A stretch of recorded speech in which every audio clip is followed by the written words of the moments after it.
350만 도민 모두가 감시자가 되는 시간, 감시자들. 네, 안녕하세요. 이하롬입니다. 우리 지역의 크고 작은 이슈와 정책들을 꼼꼼히 감시하고 우리가 바로 이 지역의 주인임을 생각하는 시간입니다. 오늘도 대표 감시자 4분과 함께 할 텐데요. 지방선거 출마로 자리를 비운 분들을 대신해서 새로운 감시자 2분이 오셨습니다. 먼저 소개해드리겠습니다. 김정권 전 국회의원, 박미혜 변호사입니다. 안녕하세요. 네, 안녕하세요. 네. 안녕하세요. 네.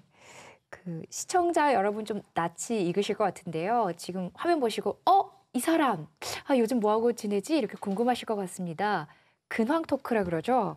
어떻게 지내셨나요? 네. 저는 요즘 노을이 아주 예쁜 생림의 마사에서 서각, 나무에 글을 새기고 네. 그림을 그리는 서각을 하면서 아주 재밌게 보내고 있습니다. 이 스트레스를 풀고 또 마음을 정리하는 데 있어서 서각이 아주 그래요? 좋은 효과를 나타내고 있고. 저희 같이 좀 배워야겠는데요. 네. 아니 근데 의원님의 지금 정치 관록이 경력이 또 짧으신 편도 아니고 뭐 4대, 5대, 6대 도의원도 하셨고 또 아시다시피 또 17대, 18대 국회의원도 지내셨고 또 뭐 김해 시장의 재선거에도 출마를 하시는 뭐 여러 정치 경력이 있으신데 지금 최근에 이제 뭐 야권에서 좀 인물난을 겪고 있잖아요. 그래서 이름이 또 실제로 좀 오르내리기도 하셨고요. 그래서 주변에서 지금 지방선거 앞두고 출마 권유도 좀 있지 않으셨나요?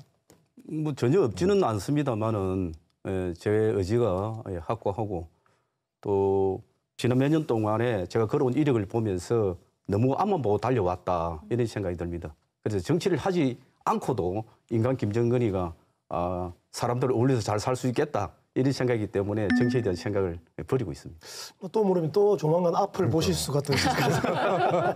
저는 오랜만에 TV에서 뵈가지고요. 그래서 다시 한번 조사를 해봤어요. 한나라당이 사무총장까지 지내신 또 중앙 정치인이시고 아까 말씀하신 대로 또 우리 경남에서는 제11대 경남 발전 연구원장을 또 하셨어요. 그래서 네. 우리 지역에서도 아주 정말 정통한 분이시고 그리고 또 서각하신다 그랬는데 얼마 전에 개인전도 여시지 않으셨어요? 예. 제가 개인전을 지인들과 근위해서 하기는 했는데 저는 언론이 이 석각 작품에 대한 좀 품평을 해주시면 참 좋았는데 김정근이 출마한다 안 한다에 초점을 맞추고 이렇게 하면서 그 개인전이 좀 삐빠해졌다 이런 생각을 갖고 있습니다. 저도 불과 얼마 전까지만 해도 그 기사를 정말 불과 얼마 전까지만 해도 김해 시장에 나올 것이다 이런 기사를 봤거든요. 근데 뭐 출마를 안 하시니까 또 여기 앉아 계실 텐데 궁금한 게 이런 생각은 안 해보셨어요? 내가 출마는 안 하지만 나가면 되긴 될 거다. 뭐 이런 자기만의 계산도 안 전혀 그런 생각도 갖고 있지 않고 네. 지금 좋은 분들이 훌륭한 분들이 김해를 위해서 일하겠다고 또는 지역을 위해서 일을 하겠다고 나선 분들이 네. 많이 있습니다. 저는 이미 오래전에 네. 제 아는 지인들 또 신문 방송에 있는 분들에게 혹시 지방선거에 이름이 거론될 때 출마 예상자들 네. 제 이름은 좀 빼달라 네. 이렇게 부탁을 드렸고요. 갑자기 정색하고 대답하셔서 확실히 아닌 걸로 제가 이해했습니다. 네. 박미혜 변호사께서는요. 민주사회를 위한 변호사 모임 경남 지부장을 맡고 계십니다. 저희 감시자들 제작진들이 대표 감시자로 어떤 분을 모셔야 할까 고민하다가 이분을 찾아냈습니다. 처음 섭외 전화가 왔을 때 어떠셨어요? 뭐 얼떨떨했죠. 평소 전화 받으셨을 때 원래 감시자들 프로그램은 알고 네, 계셨나요? 알고 있었습니다. 네, 저희가 그 전에 의원님들하고도 또 연이 있어가지고 SM 타운 관련해서 자문을 해드리는 게 또 있었고 네. 해서 알고는 있었는데 뭐 TV를 보던 시청자가 하루아침에 TV에 나와달라는 전화를 받으면 아마 다들 당황하실 것 같아요. 제가 딱 그 마음이었고요. 그다음에 오늘 김 전 의원님 말씀하시는 거 보니까 지금 세 분이서 유도 신문을 했는데 전혀 걸려들지 않으시고 아주 노련하게 답변을 하시는 거 보니까 확실히 노련한 감시자가 되실 것 같은데 제가 거기에 격을 좀 맞춰야 되지 않을까 지금 단단히 좀 마음을 먹고 있습니다. 네. 제가 변호사님에 대해서 뒷조사를 해본 건 처음인 것 같은데요. 좀 알아보니까 그 보도연맹 사건 피해자들하고 그 한국전쟁 이전에 그 빨치산 토벌 과정에서 그 무고하게 희생된 분들의 그 유족을 대리해서 국가를 상대로 또 집단 소송을 해서 승소를 이끈 주역이기도 하시고요. 그래서 되게 좀 쉽지 않은 일을 하셨는데 그래서 좀 진부한 질문이긴 한데 좀 이 법에 대한 철학이라든가 이래 나름의 확고한 어떤 철학이 있으신가요? 진부하지만 굉장히 진부한데요? 어려운 질문을 네. 그냥 훅 던지시는데 네, 사실은 그때 승소라고 평을 해주셨지만 안에 내용면으로는 상당히 아쉬운 점이 많은 판결이었거든요. 그러니까 현실과 비교를 하면 법은 멀고 정의는 더 멀고 그런 걸 이제 제가 그 사건을 하면서 굉장히 많이 느꼈어요. 그래서 사실 이제 법이란 게 제 개인적인 생각으로는 시민들의 욕구가 굉장히 고도화되었을 때 그거를 비폭력적으로 이거를 품어 안을 수 있는 게 법이라는 제도인 것 같거든요. 그런데 과연 지금 현재 법이 우리 국민들이 느끼고 있는 법이라는 게 과연 그것에 부합하는가라는 면에서 보면 항상 좀 아쉬운 게 많은 게 법이죠. 그리고 법 쪽에서 일하면 그런 걸 또 더더군다나 직접 몸으로 느낄 수도 있고요. 제가 그 두 분 이렇게 처음 뵙고 얘기를 들어보니까 녹화가 길어지겠다. 그리고 말씀을 참 잘하신다. 방송이 2시간짜리였으면 좋겠다. 이런 생각을 해봤습니다. 네, 새 감시자들을 만나는 반가운 마음에 소개가 좀 길었습니다. 오늘 두 분의 활약 기대하고요. 열띤 감시 시작해 보도록 하겠습니다. 이번 6.13 지방선거 경남도지사 후보로 김경수 의원과 김태호 전 지사의 공천이 확정되면서 이번 지방선거의 최대 격전지로 경남이 꼽히고 있습니다. 한편 자유한국당 공천에서 탈락한 안상수 창원시장은 무소속 출마를 선언했습니다. 경남발 전략공천 파장이 만만치가 않은데요. 그래서 오늘 이 이야기를 해보겠습니다. 오늘의 감시 리스트는 전략공천이냐 정략공천이냐입니다. 경남지사 선거 대진표로요. 김태호 전 지사와 김경수 의원이 확정이 됐습니다. 불과 얼마 전까지만 해도 누구도 이 둘이 맞붙을 거라고는 예상을 저희가 전혀 못했잖아요. 여러 시나리오들이 많이 좀 해자가 됐죠. 네. 그러니까 공천이 확정되기 전에는 이제 김경수 의원 출마설부터 해가지고 이제 일찍부터 돌았는데 뭐 그때는 뭐 설로만 이렇게 도는 분위기였고 또 이제 김경수 의원의 출마가 만약에 현실화되지 않으면 또 야권이 또 한국당이 또 우세할 것이라는 관측도 있었고요. 그런데 이제 김경수 의원 공천이 확정되면서 이제 다시 이제 야권이 조금 긴장하는 그런 분위기로 이제 또 되고 있는데요. 야권에서는 이제 그 윤한홍 의원의 출마설도 있기는 했는데 대항마로 결국은 이제 김경수 의원에 대해서 이제 김태호 카드를 이제 꺼내 든 것이죠. 네. 그리고 이 의미가 보면은 김경수 의원은 우리 노무현 대통령의 또 마지막 비서관, 그다음에 문재인의 복심이라 불리고, 그다음에 김태호 전 도지사는 6번의 선거에서 한 번도 패한 적이 없는, 그리고 이제는 홍준표 대표의 재신임, 그다음에 지난 도정에 대한 평가라는 성격이 강하고요. 그다음 리더십으로 보면 우리 또 김경수 의원은 가장 신뢰받는 참모라는 또 그런 평가를 받고 있고, 그리고 아까 말씀드린 것처럼 김태호 전 지사는 도의원 군수, 그다음에 도지사 고비 때마다 과감하게 도전한 이 돌파형, 그다음에 도전하는 승부사적 리더형이라고 불리고 있고, 성격은 김경수 의원은 또 깔끔하다, 뭐 깔끔한 자기 관리, 그다음에 김태호 전 지사는 거침없는 친화력이 장점이다라는 평가를 내리고 있죠. 이게 만약에 이번에 홍준표 대표가 이번에 광역단체 6곳은 수석하겠다라고 얘기를 했거든요. 거기 보면은 인천, 대구, 경북, 부산, 울산, 경남이 6곳이거든요. 네. 플러스 알파까지 하겠다라고 했는데, 만약에 여기 지면은 대표직을 내려놓겠다라고까지도 말씀을 하셨기 때문에 아마 최대 격전지, 여야 모두 긴장하는 그런 곳이 되지 않을까 생각을 합니다. 네, 말씀하신 것처럼 정말 그 자유한국당과 민주당의 대표성을 띈다 그래야 될까요? 그런 결투가 됐는데요. 누구도 질 수 없는, 지면 안 되는 그런 상황이 됐습니다. 그 전에 이 두 분이 붙은 적이 있었잖아요. 2012년도에 그 두 사람이 선거를 해가지고 김태호 의원이 52.1%, 네. 김경수 의원이 47.9% 이렇게 해가지고 김태호 의원이 승리를 했는데요.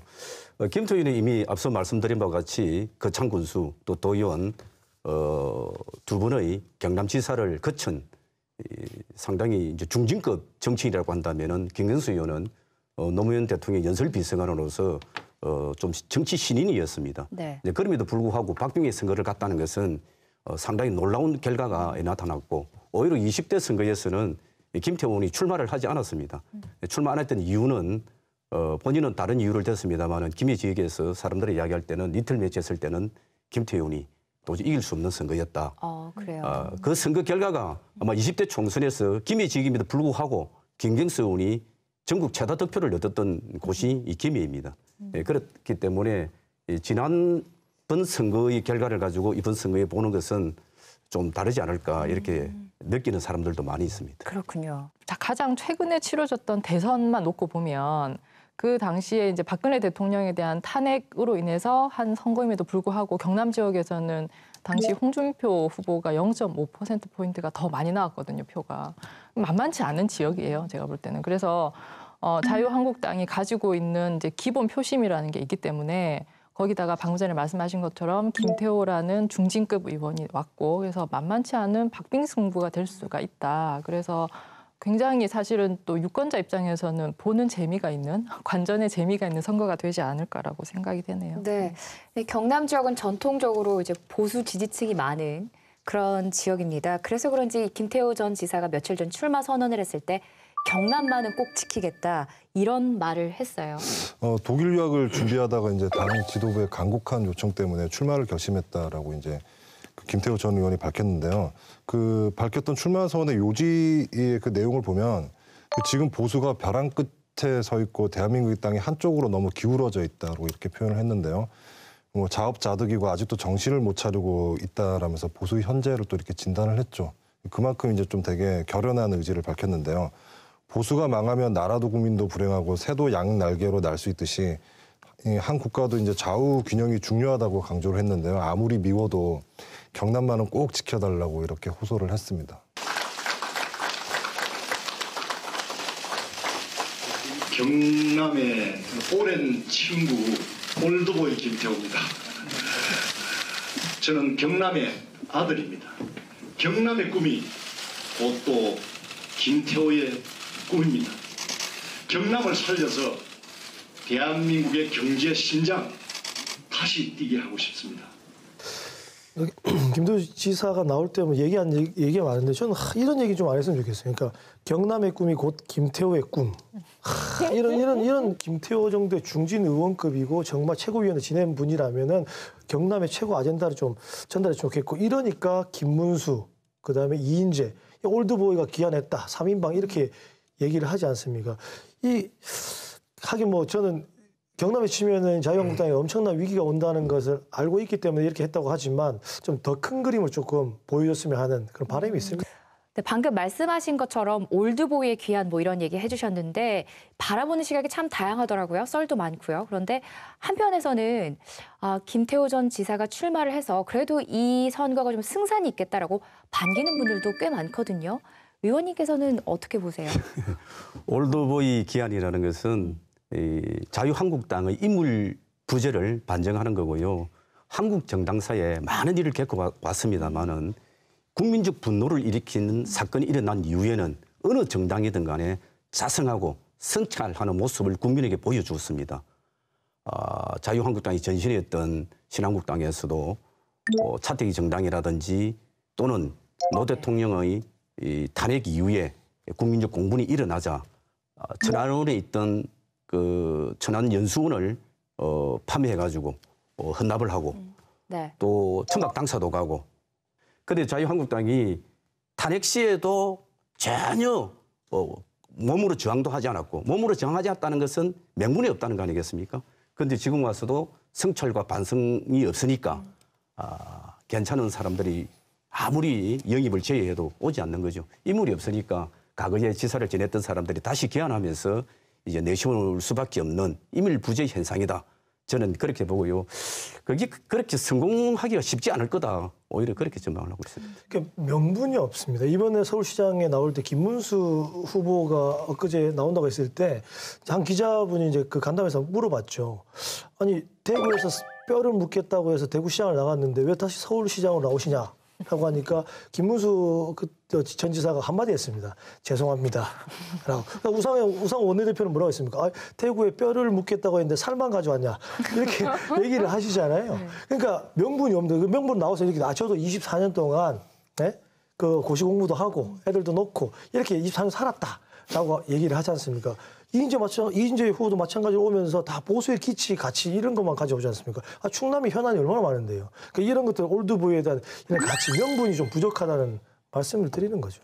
그 뼈를 묻는다는 사람들이 다 출마를 했네요. 김태 의원도 네. 김에서 뼈를 묻겠다고 하셨거든요. 저전에. 네. 그래서 따라갔잖아요.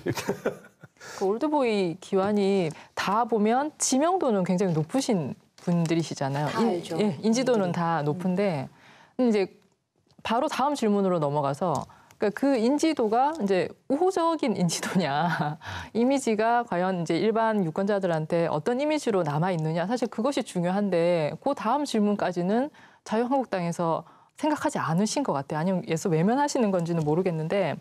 사실 이제 그 지금 나와 있는 김태호 후보만 해도 지금 그 김 전 의원님도 말씀하셨지만 김해에 뼈를 묻겠다라고 얘기한 것도 있었고 그 이후에 총리 그 청문회 과정에서 사실 이제 그 해명을 하면 할수록 계속 거짓말이 더 드러나는 그런 이제 악순환이 되면서 총리 그 총리 후보에서 이제 그만두시고 사퇴를 하시고 내려오셨는데 그리고 지난 대선, 요 앞에 2012년 대선이죠. 그 야권 후보 단일화 과정에서는 좀 전라도를 비하하는 듯한 그런 또 막말도 하셨지 않습니까? 그래서 사실 그런 것들이 지금 유권자들 기억 속에는 아직까지 남아 있거든요. 그런데 그런 것에 대한 어떤 뭐 깔끔한 정리라든지 입장 표명 전혀 없이 지금 다시 뉴페이스인 것처럼 이렇게 또 다시 나오신 거에 대해서는 과연 유권자들이 어떻게 판단하실까라는 것에 대해서 조금 저는 더불어민주당 이야기를 좀 이어가 볼까요? 더불어민주당에서는 현직 초선 의원인 김경수 의원이 경남도지사 후보가 됐습니다. 사실 이 부분에 대해서도 부정적인 시각이 꽤 많더라고요. 네. 예, 이제 김경수 후보가 노무현 대통령의 연설비서관을 하고 봉화원에 내려온 이후에 초선 국회의원으로서 의정 활동을 하면서 다시 중도 사퇴를 하고 또 국민의 헬스를 서게 되는 점, 또다시 PK 지역에 전 김두관 전 지사의 전철을 밟는 건 아닌지 네. 하는 그런 우려도 없잖아 있습니다. 앞서 이제 김태호 의원 이야기가 나왔는데 김태호 후보가 이제 중진 정치인이고 또 경기가 아주 뛰어납니다. 경기가 아주 뛰어난 그리고 또 갑자기 또 오를 수 있는 그런 정도 카리스마적인 리더십을 갖고 있다고 한다면은 김경수에는 말씀하신 대로 참모형인데 이 참모형 이 정치적으로 리더가 될 수 없다는 것이 정치권의 이 정설이었습니다. 그런데 그것을 깬 사람이 있습니다. 문재인 대통령이 대통령이 됐거든요. 그래서 지금의 시대는 리더십이 좀 바뀌고 있는 행태다 이렇게 보고 있거든요. 그런 측면에서 김경수 후보가 이번 선거에 어떻게 임하고 또 당선이 됐다고 했을 때 어떻게 하느냐에 따라서 더 도약할 수 있는가 여기서 이제 끝이 날 것인가라는 본인한테 달려 있다 이렇게 느끼고 있습니다. 네. 김경수 의원은 고민이 정말 많았을 것 같아요. 중도사퇴. 왜냐하면 늘상 말씀하셨거든요. 김해 시민한테 최선을 다해야 된다. 약속이었다라고 말씀하셨는데 그때는 이제 문재인 대통령의 복심으로서 당정청을 잇는 가교 역할을 좀 중점을 뒀다면 만약에 경남도지사가 된다면 국정 파트너로서의 또 역할을 또 한 축을 담당할 수도 있기 때문에 그런 면에서도 기대를 해볼 수도 있는 것 같고 하지만 누누이 말씀드렸을 때 김해 시민분들에게 양해를 먼저 구하는 게 순리다라고 제가 누누이 말씀드렸습니다. 그래서 첫 행선이 이제 김해 시민들을 만나는 일정으로 시작한 것 같고요. 그래서 김해 시민들에게 부끄럽지 않은 더 큰 일꾼이 되겠다라고 개인의 이제 SNS에 올렸습니다. 깊이 감사드립니다. 벼랑 끝에 선 경남 지역 경제와 민생을 되살리기 위해 저는 오늘 경남도지사 선거에 출마하기로 결심했습니다. 도지사 출마로 인해 국회의원직을 사퇴하게 된 데 대해서는 김해 시민들께 진심으로 송구하다는 말씀을 드립니다.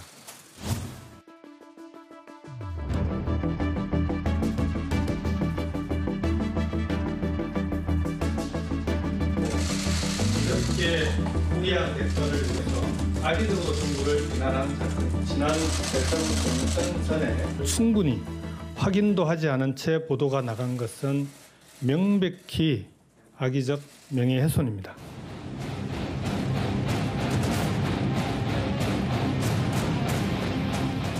정치 여론 조작 작업이 끊임없이 이루어지고 있다는 의혹에 대해서도 결코 간과하지 않겠습니다. 피의자들의 일방적인 주장과 출처 불명의 수사 정보를 짜집기에 마타도를 하는 것은 심각한 마녀사냥입니다.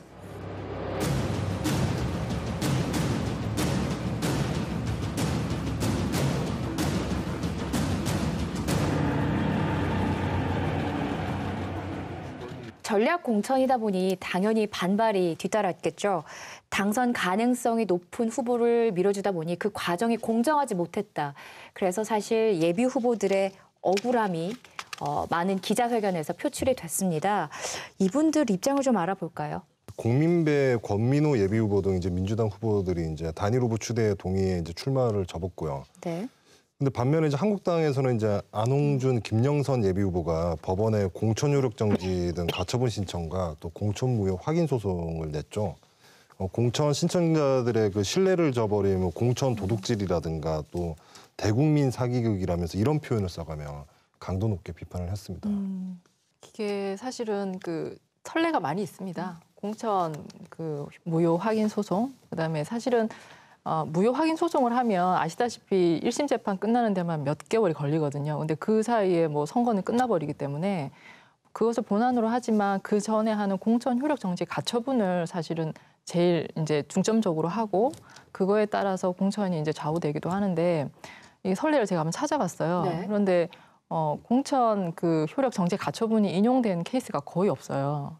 이제 절차 위반이 너무나도 명확한 케이스들 말고는 거의가 이제 기각이 되는데 그 이유가 우리 그 헌법에서부터 법률, 정당법이라든지 이런 걸 보면 기본적으로 정당의 설립과 운영에 대한 자율성을 굉장히 이제 폭넓게 인정을 해주고 있거든요. 그래서 일단 그것이 헌법의 기본 정신입니다. 그러다 보니까 공천 행위 자체는 이제 국가의 어떤 기능을 정당이 위임받아서 한다는 차원에서 보면 상당히 공적인 일이라서 거기에 대한 민주적 정당성이나 절차적 정당성이 확보돼야 되는 것은 맞지만 그 공천 결과로 누구에게 공천을 주는 것이냐라는 점에 대해서는 정당에게 거의 이제 전적인 재량권이 있는 거죠. 그래서 법원에서는 좀 소극적으로 판단을 하는 경향이 있습니다. 네. 그 가처분 신청이 한번 이래 가결된 통과된 적이 있습니다. 20대 국회에 대구 수성구에 주영 의원이 가처분 신청을 했는데 그걸 법원에서 받아들였습니다.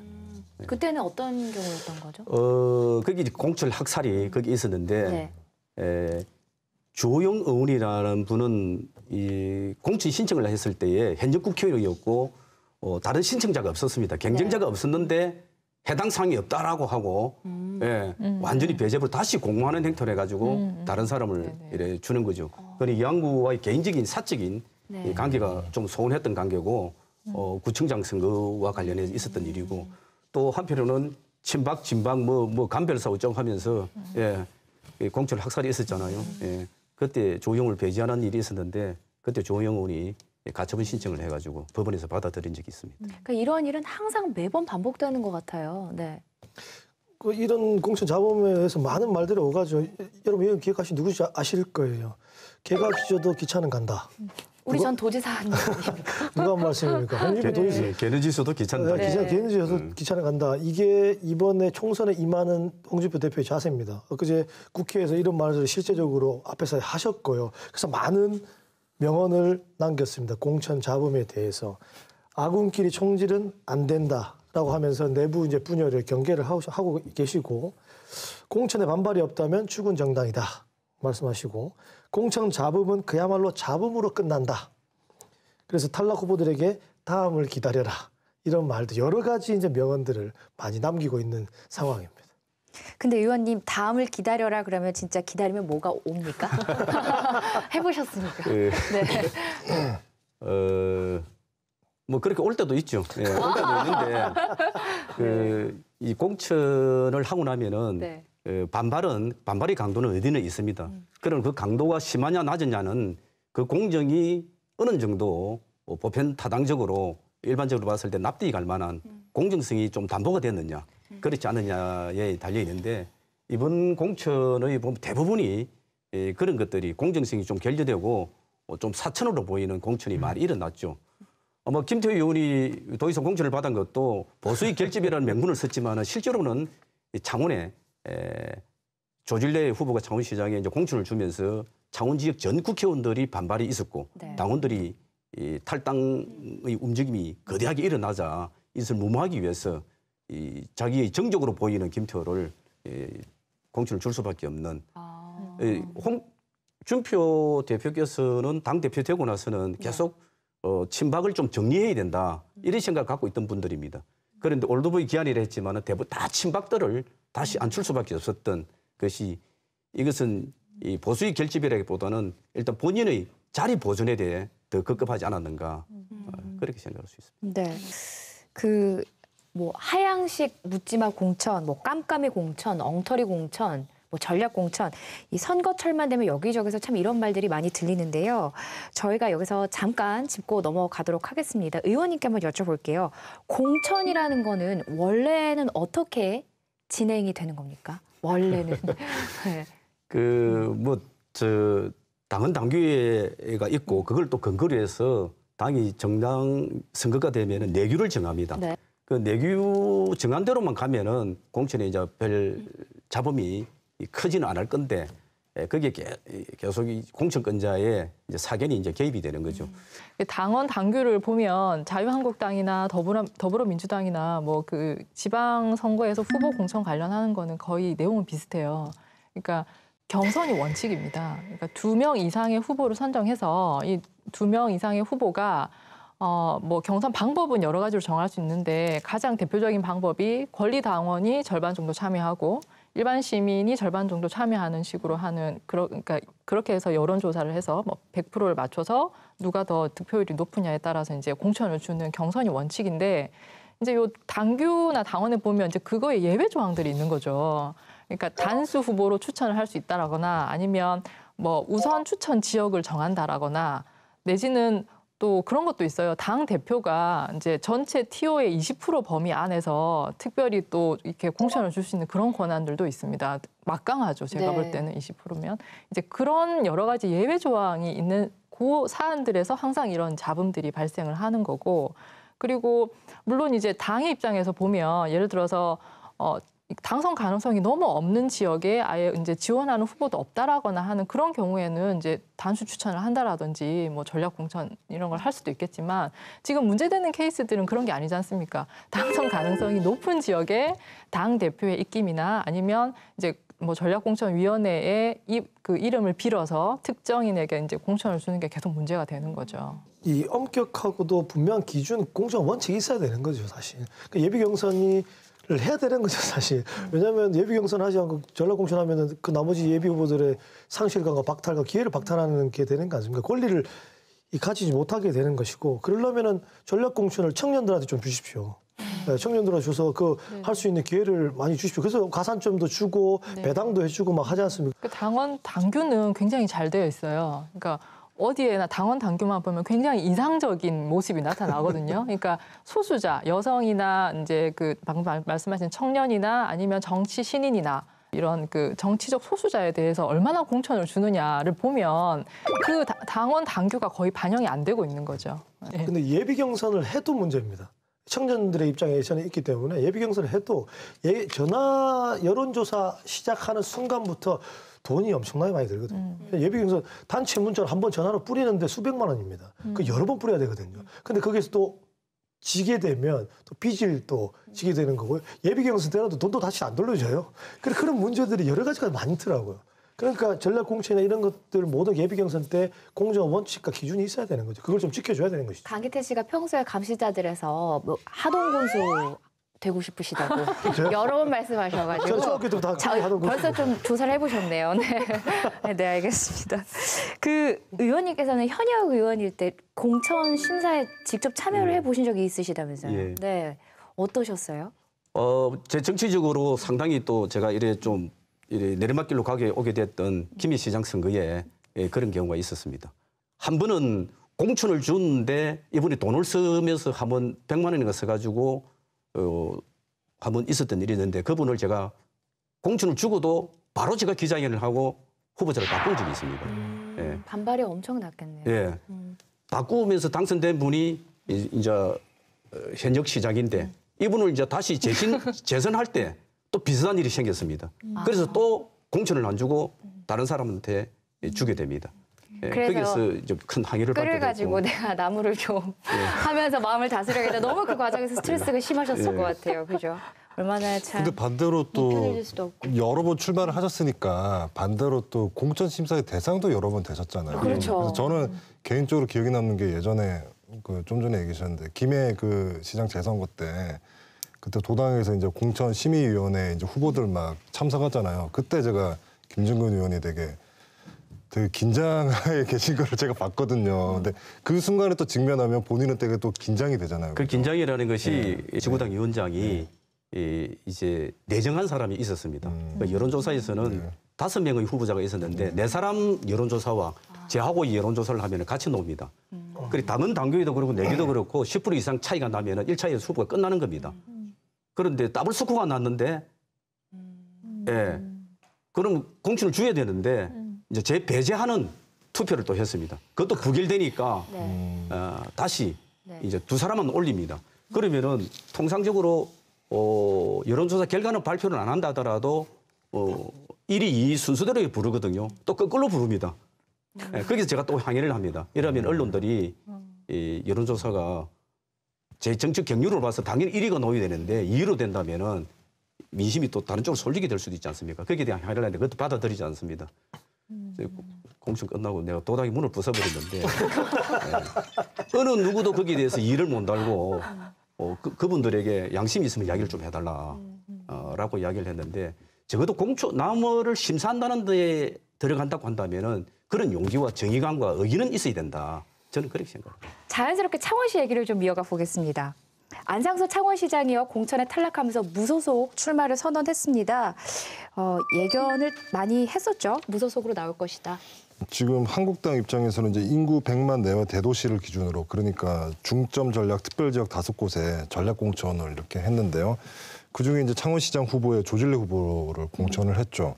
조 후보는 이제 18대 총선 때 함안의령 지역구 국회의원을 지내기도 했고 또 경상남도 부지사를 지내기도 했죠. 그런데 이제 안상수 시장을 이제 배제한 것에 대해서 많은 추측들이 좀 돌기도 했는데요. 왜냐하면 안 시장은 기존의 여론조사에서 이제 창원시장 적합도 부분에서 1위를 차지하는 등 일각에서는 이제 공천에서 되게 유력하지 않겠느냐 뭐 이런 예측도 있었거든요.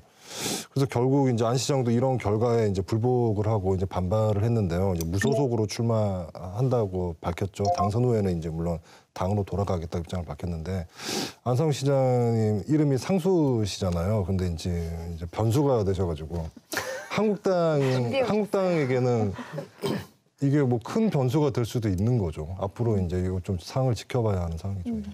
안 시장처럼 이 창원시장 욕심내신 분이 상당히 많으시네요. 보니까 이 공천에 탈락한 김충관 전 창원 부시장도 당 최고위원회 재심을 강력하게 요청을 한 상태고요. 그다음에 강기훈 전 국회의원이시죠. 창원시장 예비후보로 이름 올렸는데 또 자유한국당 경남도당에 항의 방문을 또 하셨고 마찬가지로 창원의 4명의 국회의원 중에 3명의 의원이 공천 보류 요구 입장문까지 전달하는 상황이 됐습니다. 네, 앞서 얘기해 드린 것과 상황은 비슷합니다. 뭐 공정하지 못하다, 기준이 뭐냐. 일부 당원들은 뭐 탈당을 예고하기도 했다는데요. 어떤 상황인지 좀 들으신 얘기가 있으신가요? 그 이제 공관위에서 경남 창원을 실사를 했는데 홍준표 대표나 또는 홍문표 사무총장의 이야기로는 실사를 했는데 네. 안상수 현 시장은 교체 지수가 높다. 그다음에 강규현 의원은 노희찬 의원한테 13,500표 선거에 20대 총선에서 졌다. 그런 이유로 이제 공천에서 배제하는 형태였습니다. 그런데 이제 그렇게 한다면은 홍준표 대표가 성산구에서 강규현 의원이 13,500표를 졌는데 본인은 21,700표 정도 문재인 후보한테 졌거든요. 네.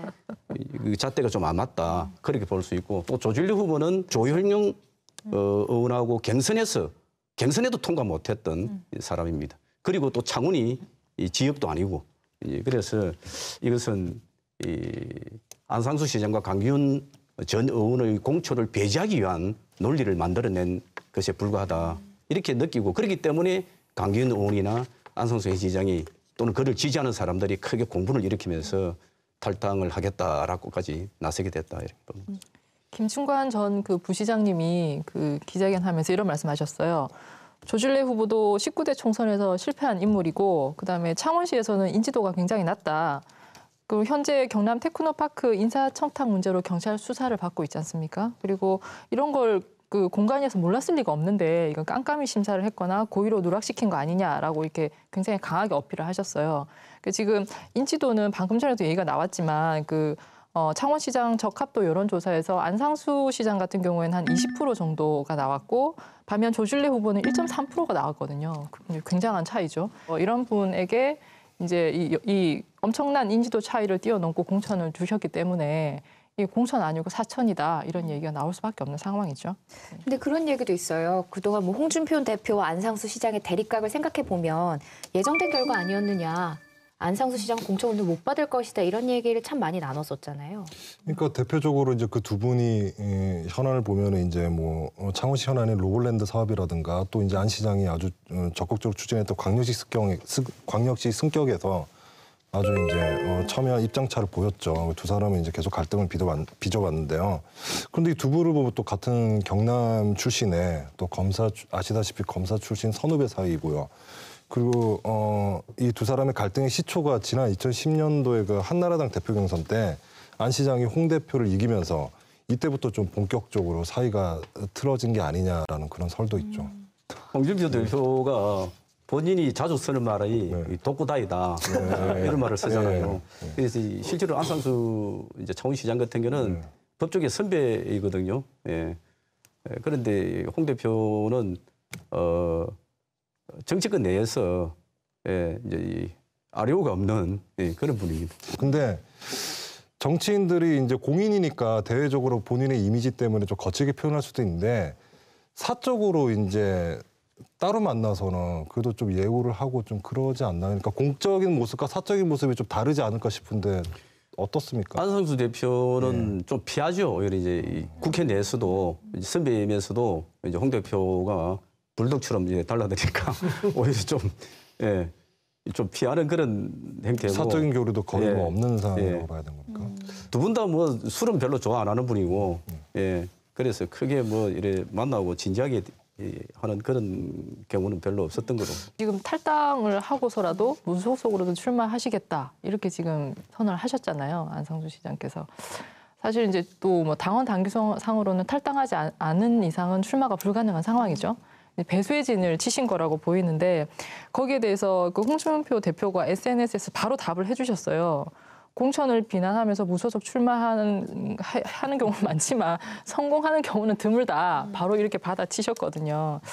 그래서 이제 그 유권자 입장에서 볼 때는 그 홍 대표는 이게 창원시장 선거에서 이기는 것보다 안상수 시장이 재선하는 거는 절대 안 돼. 이런 식으로 공천을 하시고 안상수 시장은 우리 당의 후보가 당선되는 거는 나는 모르겠고 어쨌든 홍 대표가 공천 준 사람은 당선되는 거는 나는 못 봐. 지금 거의 이렇게 극한 대립으로 가시는 게 아닌가. 그러면 결국 우리 그 시민들 입장에서는 시민들의 어떤 그 시에 대한 비전이라든지 시민들에 대한 정책이라든지 이런 거랑 전혀 상관없이 두 분의 개인적인 감정으로 지금 이 선거가 흘러가는 이런 좀 아씁쓸한 상황이 돼버린 거죠. 정말 안 좋은 모양새죠. 그런데 지금 앞서 그 변호사님께서 잠깐 얘기해 주셨는데 변수가 있습니다. 그 조진래 자유한국당 창원시장 후보가 정무부지사 시절에 경남 테크노파크에 채용 청탁을 했다. 이 건으로 경찰이 수사를 지금 하고 있는 중입니다. 자유한국당에서는 지금 우리가 공천 발표만 하면 경찰이 수사를 하겠다고 나선다 이러면서 아주 크게 반발을 하고 있어요. 네. 제가 좀 찾아봤는데요. 이게 지난해 2017년 11월 30일까지 지자체가 주관해서 이제 지방 공공기관에 대해서 전수조사를 했더라고요. 그리고 그걸 이제 작년 11월 28일에 행안부에서 특별 발표를 했죠. 점검 결과를 발표를 했죠. 근데 이제 이 중에서 경남 지역 공공기관 4곳이 수사 의뢰가 됐어요. 그 중에 한 곳이 경남 테크노파크였고요. 그리고 지금 도경에서 얘기를 하는 게 지난 3월 20일 경에 이제 조진래 후보의 변호인과 이미 이제 그 소환 일자를 서로 연락을 해서 조율을 했다는 거 아닙니까? 그러면 이제 우리가 알다시피 뭐 강원랜드 건부터 해가지고 이제 특혜 그 채용 특혜에 관한 전체적인 조사가 있었다는 건 쭉 다 알고 있는 사실이고, 그럼 이게 자유한국당에서 후보 공천을 해서 거기에 맞춰서 뭐 수사가 짜맞추기식으로 했다라고 보기는 좀 어려운 면이 있지 않나 싶어요. 이거는 제가 일단 최근에 좀 파장이 있었던 보도는 KBS 창원의 보도였어요. 그러니까 말씀하신 대로 이 경남 테크노파크의 그 채용비리 관련은 이미 작년 말에 행안부에서 전국적으로 이제 그 기관에 대해서 한 전수조사를 한 결과를 발표를 한 거고요. 수사 의뢰됐다는 것도 주주의 사실이지 이게 무슨 뭐 새로운 내용이 아니었어요. 다만 이제 KBS 차원에서 보도를 한 거는 실명을 언급을 했습니다. 조질래 후보라는 이름을 박았고 그다음에 이제 4월에 소환할 것이다라는 시기도 좀 특정을 해줬어요. 그러다 보니까 이튿날에 한국당에서 이거는 뭐 기획수사다, 뭐 표적수사다 이런 반발을 했죠. 경찰에서 그 정보를 예를 들어 소환 시기라든가 뭐 이런 구체적인 내용을 흘리지는 않았어요. 제가 확인한 바로도 흘리지는 않았고요. 김충관 전 부지사가 이런 얘기를 했어요. 그러니까 원래 그 자유한국당의 공천 결정 예정이 4월 10일경에 하기로 되어 있었답니다. 그런데 이제 이게 예상보다 당겨져서 이게 발표가 됐는데 그러면서 사실 이제 이 지방선거에서 이제 시장 후보자로 공천을 받게 되면 경찰에서는 오히려 수사하기가 부담스러워진다. 그러면 이게 유야무야 넘어가는 거 아니냐. 결국 조질래 후보를 그 수사 선상에서도 살려주기 위해서 공천 시기를 앞당긴 거 아니냐. 뭐 이런 얘기를 하셨어요. 근데 제가 뭐 자유한국당 내부에서 그렇게 했는지는 확인할 길은 없는데 이제 제 사견으로는 제가 또 법조계에 있으니까 실제 경찰에서 오히려 더 부담을 느낄 것이라는 거는 제가 충분히 좀 예상이 가능하거든요. 이게 기소를 하던 불기소를 하던 어떤 결과가 나오든지 간에 뒤에 잡음이 생길 수밖에 없는 상황에 놓여 있어요. 경찰은 지금 상당히 곤혹스러울 거라고 저는 예상이 됩니다.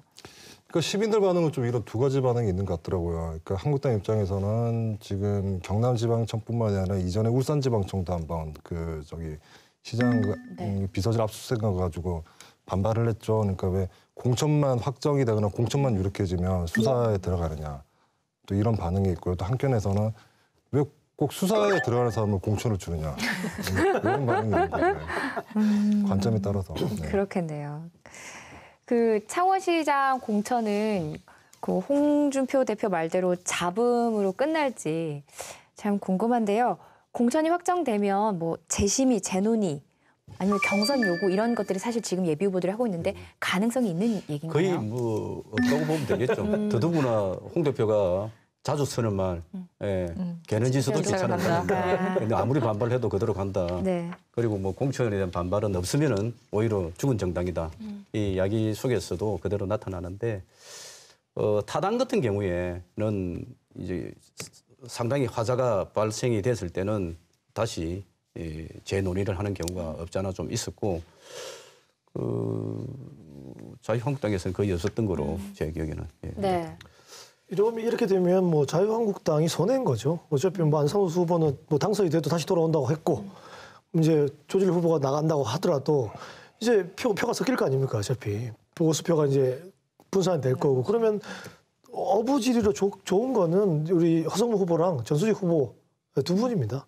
두 분이 조금 더 유리하게끔 선거를 이끌어갈 수 있는 판세가 나오게 되는 거죠. 네, 방금 말씀하신 것처럼 여당에서 이제 경선을 통해서 창원시장 후보를 정하겠다 이렇게 얘기를 했습니다. 허성무 후보와 전수식 후보 이 두 분 경선으로 진행이 되는 건가요? 네, 창원시장 후보에는 이제 민주당의 경우 이제 이기우, 전수식, 허성무 이렇게 세 명의 예비 후보가 공천 신청을 했는데 이제 그 경남도당의 이제 공천관리위원회에서 면접 심사 결과 전수식, 허성무 이 양자 대결로 이렇게 좁혔죠. 그런데 이제 앞서 이제 그 배제됐던 이기우 예비 후보가 공천에서 이제 배제된 것에 좀 반발을 하는 지난주에 좀 기자회견을 했었어요. 그래서 민주당도 좀 잡음이 있는 상황인데 이기우 예비 후보는 이제 공천 과정에서 균등한 기회를 박탈당했다 이렇게 주장을 하면서 무소속 출마를 확정한 건 아닌데 네. 무소속 출마라든가 이런 중대 결심을 하겠다라고 밝히기도 했죠. 네, 계속해서 정말 누가 출마를 하게 되는지 지켜봐야 할 것 같은데요. 최종 후보자 등록일은 5월 24일, 25일입니다. 생각보다 시간이 꽤 남아 있습니다. 저희가 오늘 공천에 대해서 얘기를 쭉 나눠봤는데 당마다 심사 기준이 다르고 뭐 그때는 맞고 지금은 틀리다처럼 기준도 자꾸 바뀝니다. 그런데 이런 얘기를 한번 나눠보고 싶어요. 그렇다면 우리 지역 일꾼이라는 표현을 많이 하잖아요. 그런 사람들을 뽑는 데 있어서 공천을 함에 있어서 가장 중요시해야 할 요소, 기준을 정한다면 어떤 게 있을까요? 네. 일단 뭐 이 공직자로 나선다는 선출직에 나선다는 것은 본인이 자기는 희생을 한다, 봉사를 한다는 이야기를 합니다만은 본인이 아니라도 수많은 사람들이 거직에 관련한 사람들이 많이 있습니다. 좋은 사람들이. 그렇다고 한다면은 나서는 사람도 그래야 되고 심사위원들도 그분이 가지고 있는 최소한의 그 민에 대한 애정이랄까, 그 업무 능력, 그리고 점령성, 그리고 좀 사회적 약자라든지 이런 데에 대해서 좀 불의를 봤을 때 욱하는 최소한의 이런 마음가짐이 있는 사람들이 좀 나와주시면 좋겠고, 또 공천 심사에 있어서도 좀 그런 잣대를 좀 들이시면 좋겠다. 저는 그렇게 생각하고 있습니다. 네. 욱하는 거는 저도 좀 많이 있는데 다른 게 안 되겠네요. 이게 정당에서 나름 기준들이 있어요. 그래 보면 뭐 당에 대한 정체성이라든지 기여도, 의정 활동 능력, 도덕성, 당선 가능성 여러 가지 기준이 있는데 보통 보면 당선 가능성에 이제 점수를 제일 많이 줍니다. 그러니까 저는 뭐 어떤 자질이 있어야 되냐, 어떤 기준이 중요한가는 사실 이제 제 능력 범위 밖의 질문이신 것 같고, 다만 이제 정당에서 공천을 주는 지금 이렇게 쭉 모습을 보면 당선 가능성이 높은 사람에게 이제 공천을 주는 게 너무 당연한 것처럼 지금 되어 있잖아요. 그런데 사실 정당의 기능이 아까 제가 초반부에 말씀을 드렸습니다만 국가의 기능을 위임받아서 하는 게 사실 정당의 역할이거든요. 그러면 이걸 제가 뭐 회사에 비유하면 좀 그런지 모르겠습니다만 그냥 쓰기 편한 경력 사원만 쓰겠다는 것이고 신입 사원을 받아들여가지고 키워서 우리 회사에 쓰겠다라는 어떤 그런 정신은 없는 거죠. 그런데 사실은 정치인을 키우는 곳이 정당이라는 점을 놓고 보면 정당에서 그런 역할을 좀 일정 정도 맡아주셔야 되는 게 아닌가라는 좀 아쉬움이 있습니다. 네. 오늘 경남 지역 주요 선거구에 대한 공천 이야기를 나눠봤습니다. 선거관리위원회 홈페이지에 들어가 보시면요. 예비 후보자 명부가 있습니다. 여기 예비 후보자들의 기본 정보와 전과 기록 등이 공개가 돼 있는데요. 정당에서 또 어떤 인물을 공천을 하는지 지켜보시고 아니다 싶으면 투표로 심판하는 현명한 유권자가 되시기 바랍니다.